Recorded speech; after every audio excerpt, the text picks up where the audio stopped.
It was a chilly November evening when I hosted a family dinner at our home in Raleigh, North Carolina. I'm Lorraine Thompson, 38, and I'd just landed a big promotion at my finance firm. The table was set, the aroma of roasted turkey filled the air, and I was ready to share my news, hoping for a moment of family pride. My brother stood up, glass in hand, and declared, "Mom and Dad said you never contribute anything to this family." The room erupted in applause. My parents, my aunt, even cousins clapped like it was a performance. I froze, my smile tight, feeling the sting of their words. Then something snapped. I stood, looked him dead in the eye, and said, "Perfect." Then the $6,000 I've been paying for their mortgage every month stops today. My dad choked on his wine, coughing hard. My mom's face turned pale, her fork clattering to the plate. The room went silent, all eyes on me. I didn't explain. I didn't need to. The truth was out, and the air felt electric. What happened next flipped my family upside down, and I'm still reeling from it. Want to know how it all unraveled? Stick around, because this is just the start. Before we dive deeper, hit that subscribe button and drop a comment below. Have you ever been blindsided by family like this? I'd love to hear your stories. Weeks before that dinner, I was elbow deep in planning, hoping for a night to remember. I'd spent days scouring grocery stores in Raleigh, picking out the freshest turkey, sweet potatoes, and cranberries for a proper family feast. My husband helped me lug bags from the car, teasing me about buying enough to feed an army. I wanted everything perfect: candles on the table, a playlist of soft jazz, and a new tablecloth to make our dining room feel special. I sent out invites to my parents, my brother, my aunt, and a few cousins, picturing their smiles when I shared my big news. At 38, I'd just been promoted to senior manager at my finance firm, a title I'd worked years to earn. The thought of my family raising their glasses to toast my success made my chest swell with pride. I couldn't stop thinking about what this moment could mean. Growing up, I'd always been the one pushing harder, staying up late to study while my brother slacked off. I remembered nights in my cramped apartment poring over financial textbooks, chasing certifications to climb the corporate ladder. My husband stayed by my side, brewing coffee at midnight, cheering me on through every exam. Those sacrifices paid off. My new office had a view of downtown Raleigh, and my paycheck could finally ease some family burdens. I wanted to do more for my parents, maybe help them fix their creaky porch or cover unexpected bills. If they saw how far I'd come, maybe they'd finally say they were proud. The day of the dinner arrived, and I was buzzing with excitement. I spent the morning chopping vegetables, my son helping with the stuffing while my husband set up chairs. I imagined my dad clapping me on the back, my mom beaming, even my brother nodding with respect. But as guests trickled in, something felt off. My brother arrived late, barely saying hello, his eyes fixed on his phone. My parents shuffled in, their faces tight, offering quick hugs before sitting silently at the table. My aunt chatted about the weather, but her smile seemed forced. The jazz played softly, the turkey smelled divine, yet the air carried a chill I couldn't place. My son caught my eye, raising an eyebrow as if he sensed it too. I brushed it off, telling myself it was just nerves. I wanted this night to bring us closer, to show them who I'd become. I had no idea how wrong I was about what was coming. I spent hours perfecting the menu, choosing dishes I knew my family loved: green bean casserole for my mom, pecan pie for my dad. I even bought a bottle of wine my brother once mentioned liking, hoping it might spark a real conversation. My husband and I had saved for weeks to afford the spread-cutting corners on our own groceries to make this night special. I kept picturing their reactions when I announced my promotion, the way their eyes might light up. I'd worked so hard, not just for me, but for them too. I wanted to be the daughter who made things easier, who gave them something to brag about at church or the community center. Looking back, I should have noticed the signs earlier. My brother's calls had grown shorter over the years, always rushed, never asking about my life. My parents rarely mentioned my job, brushing off my updates with vague comments about their own struggles. I thought this dinner could change that, bridge the gap I felt growing between us. I remembered a moment from years ago when I got my first big bonus and offered to help with their bills. They'd thanked me, but it was quick, almost dismissive, like it was expected. I pushed the memory aside, focusing on the present. The table was set, the candles flickered, and I took a deep breath, ready to share my news. My son squeezed my hand under the table, his quiet support grounding me. I was ready for a night that would make us feel like a family again. As the pumpkin pie hit the table, the room felt heavier than I expected. The dining room in our Raleigh home glowed under soft chandelier light, the table laden with roasted turkey, mashed potatoes, and green bean casserole. The spread was a feast, every dish steaming and fragrant, but the faces around me didn't match the warmth. My brother Matthew sat across from me, his jaw tight, barely touching his plate. My dad Ralph fiddled with his wineglass, avoiding my gaze. My mom Pamela picked at her food, her lips pressed thin. My Aunt Ellen made small talk about the weather, but her voice was strained. Only my husband Robert and my son Benjamin seemed at ease, Robert offering me a reassuring smile, while Benjamin piled stuffing onto his plate. The jazz playlist I'd chosen played faintly, but it couldn't mask the tension creeping into the air. I took a deep breath, ready to share my promotion. I'd worked years for this, and I wanted them to know. Before I could speak, Matthew pushed his chair back and stood, his glass raised like he was about to give a toast. His eyes locked on mine, cold and sharp. "Mom and Dad said you never contribute anything to this family," he declared, his voice cutting through the room. The words hit like a slap. My cousins clapped. My aunt joined in, even my parents nodded along, their faces smug. The applause echoed, each clap a jab at my heart. I felt my pulse race, my hands trembling under the table. Benjamin looked at me, his fork frozen midair, his eyes wide with confusion. Robert reached for my hand, his grip steady, but I barely felt it. The room seemed to spin, their betrayal sinking in. I stood my chair, scraping the floor, and forced a smile. "Perfect," I said, my voice calm but sharp. "Then the $6,000 I've been paying for their mortgage every month stops today." Ralph choked on his wine, coughing violently, his face red. Pamela's fork clattered to her plate, her face draining to a ghostly pale. The applause stopped, replaced by stunned silence. My cousins exchanged glances, their hands frozen. Ellen's mouth opened, but no words came out. Matthew's smug grin faltered, his eyes narrowing. I didn't flinch. I'd held this secret too long, and their accusation had snapped something inside me. For 5 years, I continued, my voice steady. "Now I've paid $6,000 every month for Ralph and Pamela's mortgage. That's $72,000 a year, over $360,000 total. I've also covered their health insurance premiums, $400 a month, because they couldn't afford it after Dad retired. And let's not forget the $2,000 for their roof repair last spring, or the plumbing fix the year before that." I looked at Ralph, who was still coughing, his napkin pressed to his mouth. Pamela stared at her plate, her hands shaking. Matthew sat down hard, his face a mix of shock and defiance. The room was so quiet I could hear the faint hum of the refrigerator from the kitchen. "This stops now," I said, my eyes sweeping the table. "No more payments, no more covering for anyone. You think I don't contribute? Fine, you're on your own." Robert nodded, his hand still on mine, his expression fierce with support. Benjamin watched me, his eyes bright with something like pride. Ellen stammered, "Lorraine, maybe we can talk this out," her voice weak, her hands twisting her napkin. I shook my head.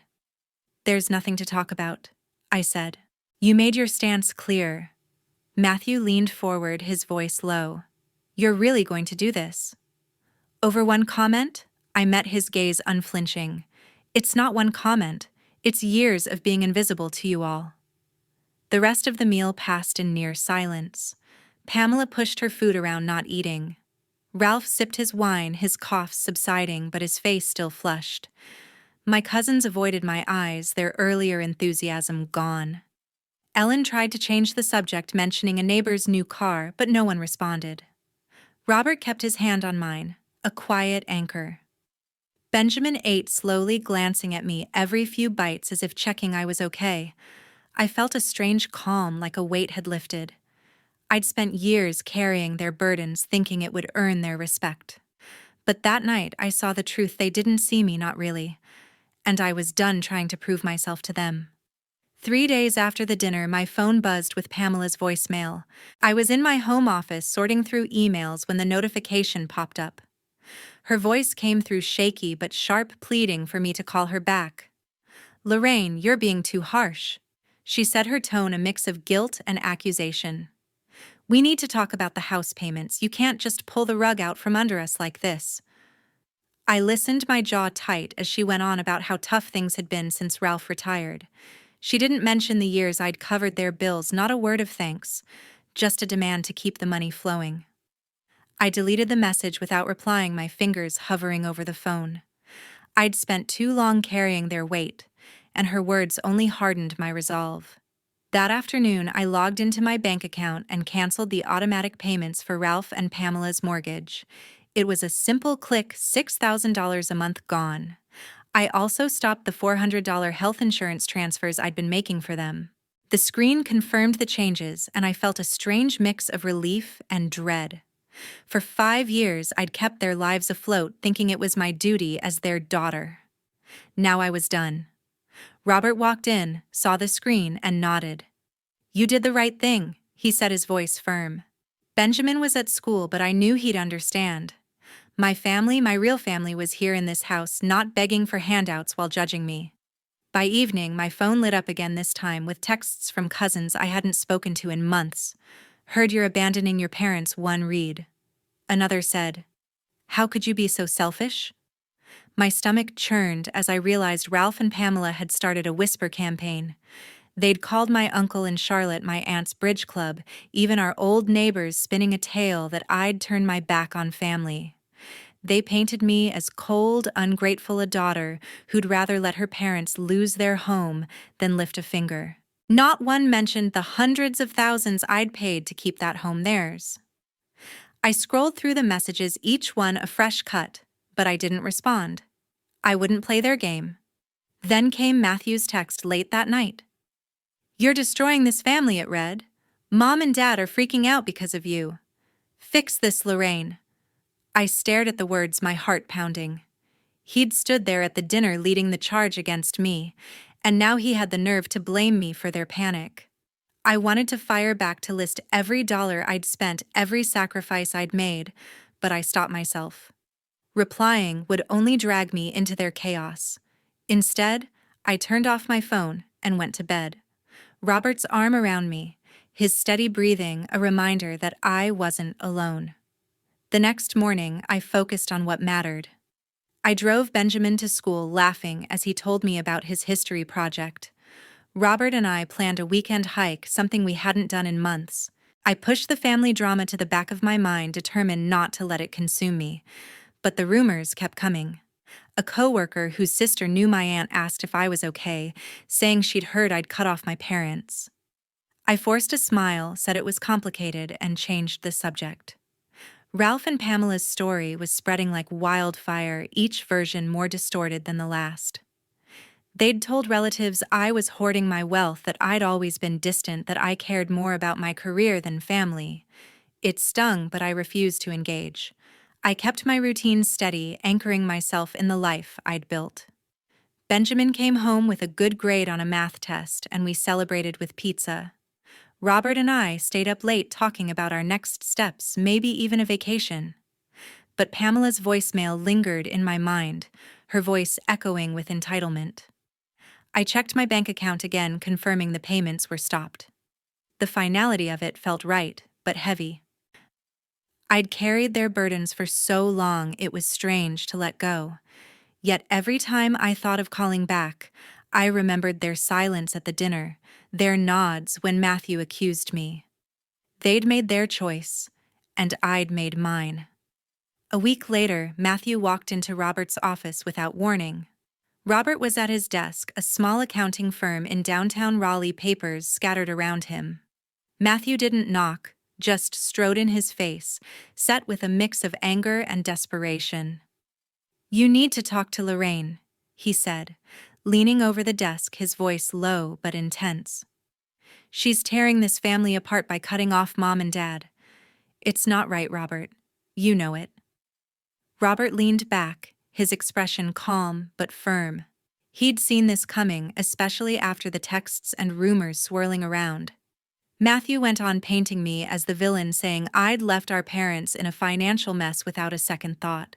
He didn't mention the years I'd paid their bills, just focused on how my decision was ruining everything. Robert didn't waver. "Lorraine's done more than enough," he said, his tone steady. "You don't get to walk in here and demand she fix your mess. You need to leave Matthew." Matthew's face reddened, his hands clenching into fists. He opened his mouth as if to argue, but Robert stood pointing to the door. "Now," he said, his voice leaving no room for debate. Matthew hesitated, then turned and stormed out, slamming the door behind him.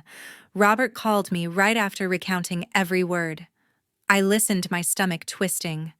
Matthew's nerve to go behind my back to try pulling Robert against me felt like another betrayal, piling onto the hurt from that dinner. That evening, my phone rang again. It was Ellen, my aunt, her voice hesitant but urgent. "Lorraine, I need to tell you something," she said, pausing as if weighing her words. "Matthew knew about the money you were giving Ralph and Pamela. He's known for years." I froze, gripping the phone tighter. Ellen went on, explaining how Matthew had bragged to her last year about not having to help our parents because I was covering everything. "He said it was easier that way," she added, her tone heavy with guilt. "He didn't want to pitch in, so he kept quiet. Let you carry the load." I felt a wave of shock, then anger burning hot in my chest. Matthew hadn't just accused me at the dinner. He'd hidden the truth to dodge responsibility, letting me bear the burden alone while he played the dutiful son. I thanked Ellen, my voice tight, and hung up. The revelation hit hard. I'd spent years thinking I was helping my family, believing Matthew was just clueless, not calculating. Knowing he'd deliberately stayed silent, letting me drain my savings while he contributed nothing, made my blood boil. It wasn't just about the money, it was the lie, the pretense that I was the one failing them. I sat on the couch, staring at the wall, my mind racing. Robert came over, sitting beside me, his hand on my shoulder. "You don't owe him anything," he said softly. "Not after this." I nodded, the weight of Ellen's words settling in. That was it. I was done with Matthew. No more calls, no more texts, no more chances. Later that night, Benjamin knocked on my bedroom door. He stood there, his lanky frame filling the doorway, his eyes searching mine. "Mom, are you okay?" he asked, his voice quiet but concerned. He'd overheard me talking to Robert, caught the edge in my tone. I forced a smile, patting the bed for him to sit. "I'm fine, Ben," I said, ruffling his hair like I did when he was younger. "Just figuring out who really matters in this family." He frowned, not fully understanding but sensing the hurt. I told him a simplified version, that some people take more than they give, and sometimes you have to let them go. He nodded, leaning against me, and for a moment I felt grounded. Benjamin's quiet support, Robert's unwavering loyalty. These were my family now, not the ones who'd turned their backs. I blocked Matthew's number that night. It was a small act, but it felt final, like closing a door I'd left open too long. I didn't need his apologies or excuses. Ellen's call had shown me who he really was, and I wasn't going to let him drag me back into their drama. I lay awake thinking about the years I'd spent trying to keep everyone happy, only to be blindsided by their resentment. But with Robert and Benjamin by my side, I felt a clarity I hadn't had before. Matthew could keep his secrets, his accusations, his guilt trips. I was moving forward, and he wasn't coming with me. 2 days later, my phone lit up with Pamela's text. I was in the kitchen chopping vegetables for dinner when the message popped up. "Lorraine, I'm sorry if we upset you." It read, the words dripping with insincerity. But you need to reconsider stopping the payments. We're struggling. Please call me. No acknowledgement of the years I'd paid their mortgage, no gratitude, just another plea for money. I stared at the screen, my knife still in hand, feeling a familiar anger bubble up. Pamela's words weren't an apology, they were a demand dressed up as regret. I set the phone down, not replying, and went back to cooking. I'd already made my decision, and her text only confirmed I was right. The next day, Ellen called me while I was at work, her voice low and uneasy. "Lorraine, there's something else you should know," she said, hesitating. "Ralph and Pamela have been talking about you online. They posted on X saying you're letting Robert control your finances, that he's the reason you cut them off." My heart sank as Ellen described the post's vague but pointed, painting me as a puppet in my own marriage, abandoning my parents for my husband's greed. They'd even hinted I was hoarding wealth, leaving them destitute. The betrayal stung deeper than the dinner accusations. Not only had they dismissed my sacrifices, but now they were dragging Robert's name through the mud on a public platform for all our relatives to see. I called Ellen back that evening, my voice steady but cold. 5 years, Ellen, I said, pacing my living room. 5 years I paid their mortgage, their insurance, their repairs, hundreds of thousands of dollars, and not once did they say thank you. Not once. Ellen tried to interrupt, her tone soft, saying she understood, but I wasn't done. And now they're on X lying about Robert, about me. They don't get to rewrite the story to make themselves victims. Ellen sighed, admitting she'd tried to talk them out of it, but they wouldn't listen. I thanked her for telling me, but my mind was racing.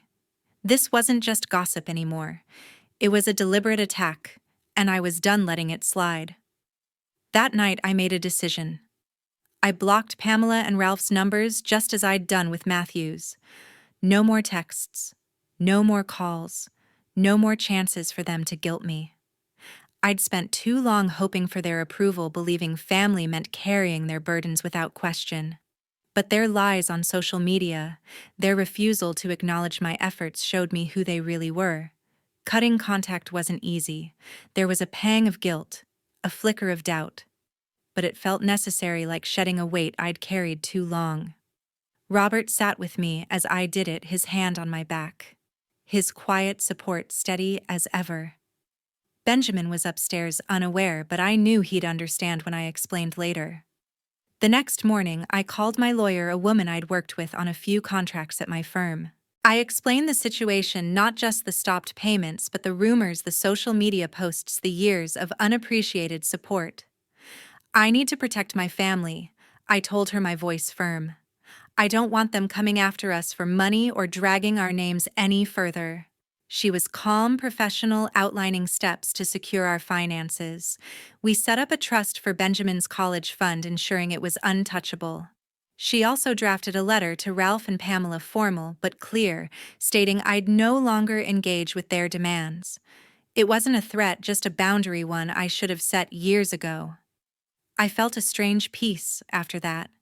The lawyer's call, the blocked numbers, the clarity of my choice. It all settled something in me. Pamela's text had been the final straw, a reminder that some people will take everything and still demand more. Ellen's warning about their online posts only made it clearer. I didn't need their approval or their presence in my life. My family was Robert, Benjamin, and the home we'd built together. I looked at the photos on our fridge, Benjamin's school play, Robert and me on a hiking trail, and knew I'd made the right call. They could keep their stories, their posts, their blame. I was free. A month later, the silence from my family was louder than ever. Through a distant cousin, I heard that Ralph and Pamela had lost their house. The bank foreclosed when they couldn't keep up with the mortgage payments I'd once covered. They'd packed up their belongings and moved to a small apartment across town, a place they could barely afford on Ralph's pension. I didn't feel triumph, just a quiet ache. I'd spent years keeping that house theirs, pouring my savings into their stability, only for them to throw it back in my face. The news settled like a stone in my chest, heavy, but final, a reminder that my choice to walk away had been right. Matthew, far I learned, had taken a job at a retail store scanning items at a checkout counter somewhere in Raleigh. He hadn't reached out since storming out of Robert's office, and I hadn't expected him to. The cousin who mentioned it said he seemed worn down juggling long shifts to make ends meet. Part of me wondered if he'd ever reflect on his role in our family's fracture, but I didn't dwell on it. Matthew had made his choices hiding what he knew about my support, accusing me to save face, and I'd made mine. His silence was his own burden now, not mine. I'd blocked his number and I had no plans to unblock it. At home, life with Robert and Benjamin felt like a new chapter. We'd grown closer, carving out time for small moments that mattered. We spent weekends cooking together, Benjamin mastering his pancake flips, while Robert and I laughed over his messy attempts. One evening, Benjamin asked about the family, his voice careful. "Why don't we see Grandpa and Grandma anymore?" he said, stirring hot chocolate at the kitchen counter. I took a breath, choosing my words. "Sometimes people take more than they give," I told him. "Setting boundaries means protecting ourselves, even from family." He nodded, his face thoughtful, and I saw something click in him, a lesson about self-respect I wished I'd learned sooner.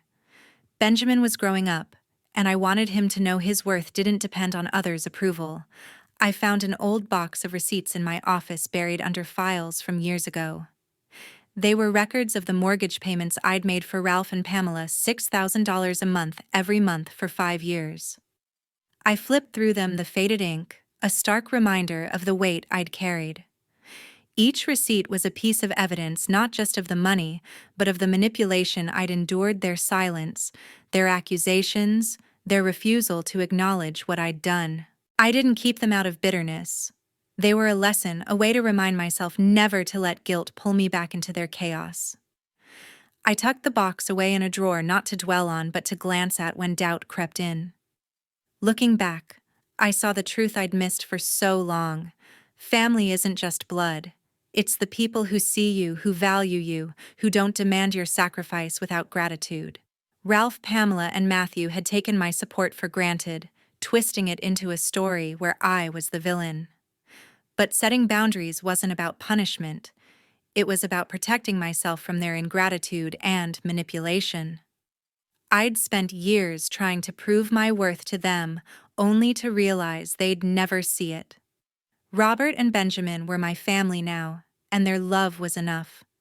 I'd learned to say no, to walk away, and to build a life where I wasn't defined by others' expectations. That was my strength, and I'd carry it forward no matter what came next.